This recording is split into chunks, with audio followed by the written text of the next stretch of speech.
Hi, family. We are all relatives.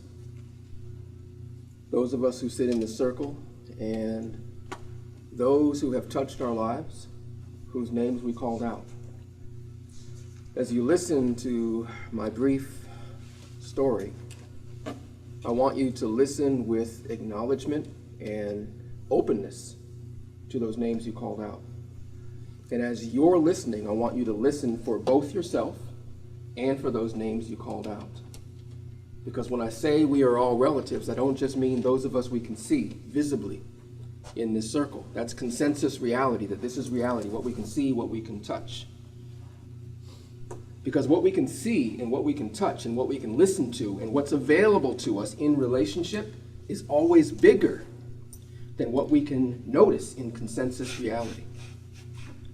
So I want to have us listen from essential reality. And I want to appreciate Kyoko's request not to clap and the sister's, acknowledgement that we can do this instead. We rub our hands together. When Michael and Wendy and Glenda and Mary and I thought about the invitation that we wanted to invite you all into, we all did a spiral. We all did this motion. And so I just encourage you as you're listening to my story, if any moment in my story touches you, that you can both first acknowledge that your beautiful sacred feet are touching the beautiful sacred earth and just let them sink in deliciously. And then you can also just kind of do this motion. Because earth and sky are united, and when we touch earth and sky simultaneously, our belly opens. And when our belly opens, spiritual conversation opens. And when spiritual conversation opens, all of the possibilities of possibility open. Life is delicious. You are delicious. I'm going to quickly tell 4 stories about people who I'm extremely close to. And notice I'm speaking in present tense, people I'm extremely close to. And then I'm going to tell a broader contextual story from a systems perspective about this little thing we call death. First thing I want to say is that we are standing on the land of the Anishinaabe and Dakota people. And their blood and their bones and their tears wash in this land. And their dreams still sing from this land. Their dreams still sing from this land. In your own heart and in your own spirit, the dreams of the people who have touched your life, who are no longer here in consensus reality, they are still singing. Glenda is still in relationship with John. Mary is still in relationship with Crystal. I am going to tell 4 stories about people I'm still in relationship to. And the first one who died in 2006 is my father, Samuel Hugh Grant Jr. He gave me his name. So whenever I wake up in the morning, I feel as though I am an embodied reflection of my father in many ways. My first words as an infant were "shut up, Dad," because my father was verbally abusing my mother. So I grew up loving my father, appreciating his living example as a civil rights, activist and organizer and amazing, operatic singer who actually sang on the stage with Paul Robeson. But not appreciating that during his life, I had the opportunity to really have great memories of father-son time. That's not a gift that I really got. So when my father began his journey of passing on with a brutal case of dementia and Alzheimer's, I was really disturbed that we couldn't communicate in that space. I found myself really, really angry and resentful of this guy, that he was leaving in a way that made it more difficult than I had hoped to really relate to him, so that there was this beautiful transition that everybody hopes for when somebody you love passes on. But here's the amazing gift. after my father did what we call in consensus reality death, our relationship opened. All that ever was still is. Anyone who you love and you miss is available for dialogue, for relationship, for moments of sweetness. Your narrative about life and death stands as a barrier between ongoing relationship, which is there. Claim it. My father and I share a number of patterns and realities. One pattern we share, and I'm bringing up this book, which is kind of contentious, from H. Rat Brown, and the book title is Die, Nigger, Die. Something my father and I share is that we both were, victims of attempted assassination by white people. They tried to kill him when he was a teenager at a protest. They tried to kill me as a young boy because my family integrated a white neighborhood where we weren't welcome. And my father was gone, so I was the target. So we share this story. But we also share the story underneath this story, which is the story of being unconquerable, which is really a delicious thing. So in consensus reality, we were trained to fear death. And by fearing death, our capacity to communicate at that transitional moment closes off and gets constrained and limited. And we miss the possibility of the richness of that space and moment and what follows beyond it.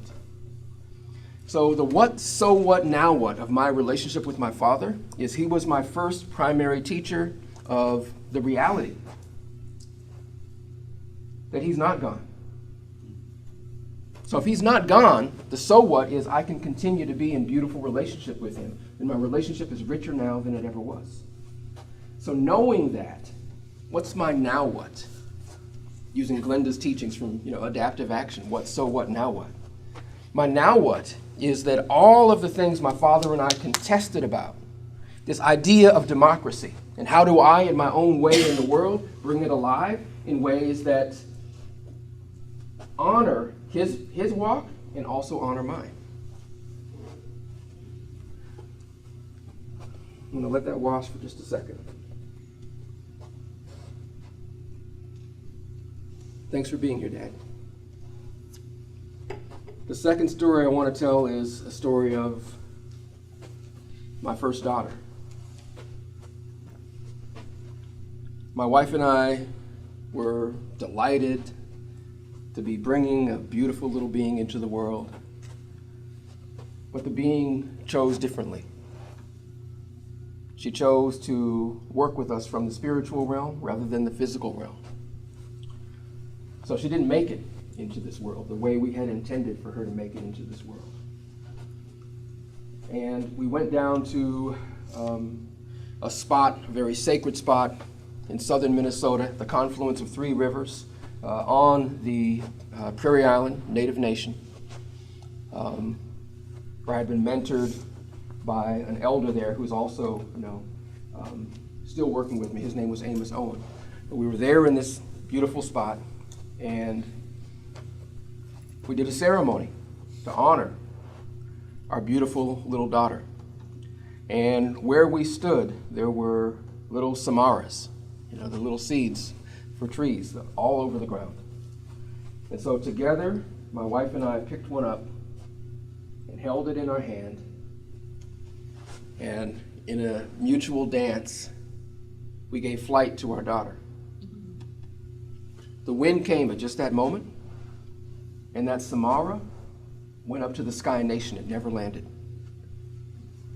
So because the wind carried her up to the Sky Nation, her name became Breeze. So with our daughter, who is here with us in consensus reality, whose name is Soul, we still regularly honor Breeze every time the wind blows. Every time we see a samara, we pick it up and dance with the samaras. Breeze continues to live, and she continues to be the older sister of my daughter. And she continues to be a mentor to her, and she also continues to be a mentor to me and my wife. So the what, so what, now what of breeze is that any time you encounter the wind, you encounter the blessing of connection to spirit. The so what is to get out of your ego and to realize that there's so much more available in consciousness and relationship than consensus reality. We need to stop tricking ourselves. And then now what? As I'm looking at my relatives in this circle, my beautiful, sacred relatives, I love you. I pray and beg, beseech and request that you open your belly, that you open your mind, that you open your heart, that you open your life story to continued relationship with those that you miss dearly. They're still here. They are still here. It's an African proverb. It says that as long as the memory of a life persists in a culture, that life persists. As long as the memory of a life persists in a culture, that life persists. And that doesn't just mean that it persists in your memory. It can also persist in your dialogue. It also can persist in your parenting. It can persist in your wifing and husbanding. It can persist in your teaching. It can persist in your facilitating. It can persist in your singing. It's available to work with you. And in fact, it wants to. Let your relatives continue to dance with you. Let them continue to cry with you. Let them continue to breathe with you and through you.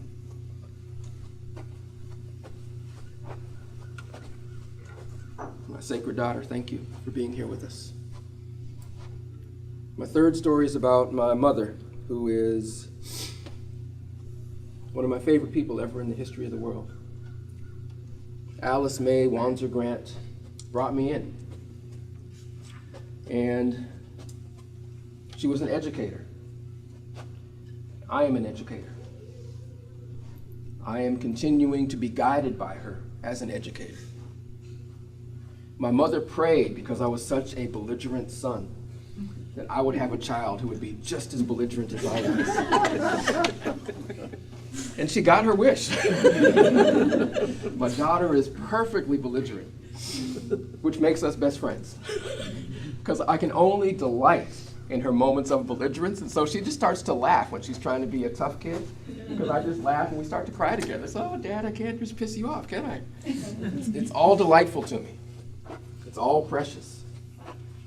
So this is a picture of my mother with my daughter and her cousin, who was actually my nephew's son. So this is my mother with Sol and Asim, sharing a moment of delight while my mother was still, here in this realm. And we moved back to Minnesota from California, specifically so that my daughter could hold in her consciousness a deep knowing of my mother for the rest of her days. It's the only reason we came back here to Minnesota. And it was worth it. So this is my mother and Sol and Asim. When my mother passed, I was in the midst of doing a 3-day workshop on deep democracy. She died on the second day of the workshop. I got a call at 8 in the morning, just as I'd come into the space to set up, that you better get over here. So I dropped everything and had my co-facilitators handle the day, and I went and I laid down next to my mother during the transition, and I just laid there for 8 hours until the hospital staff said, no, we gotta kind of take the body now. But I had a full day, a full work day, right? Put in 8 hours of work laying with my mother, allowing me to feel that sweet vibrational music of absolute, utter, unconditional, perfect love.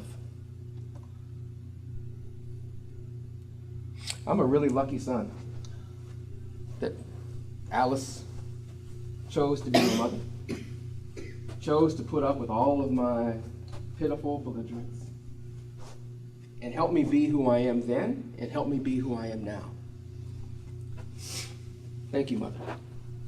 The final story is about my best friend who died in a tragic car accident just 2 years ago, in 2016 in April.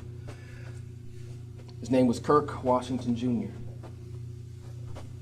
Kirk always said, as an artist, and he says that there's an illusion that some people are creative and some people aren't. That to be living is to be creative. To not be honored as a creative force in the universe is to be dishonored spiritually. So part of Kirk's message is to never allow yourself to dishonor yourself. Love yourself as a creative force in this universe. And stop allowing other people to dim your creative light. Stop allowing other people to dim your creative light. The world needs you full tilt boogie. And it needs you to open to relationship with those who've gone on before you so that they can nourish your creativity because they came in as your guides. And now, in this other capacity, they are your teachers, still available to help you in your creative dance in the universe. Honor them and continue to work with them. So now, having shared those stories, I'm assuming I'm getting close to time. Oh, past time. So I want to say this quick. In the African experience globally, there's some scholars who talk about slavery as social death. I know so many people who are alive in their body, but they feel like they're already dead. Because their sense of possibility has already been constrained before their birth. So there's another form of death that is really violent and pernicious that we're all participating in, and that's social death. The social death of patriarchy, the social death of heteropatriarchy, the social death of capitalism, the social death of white supremacy, the social death of colonialism and genocide. We as relatives have an obligation to honor each other's lives and no longer stand by idly while any pattern of killing is alive in the waking realm. I invite you to stand opposed with all of your being, to love life and to give life in all ways at all times to those who are here in this realm now, those who are coming after us, and those who have gone on before us. Many blessings.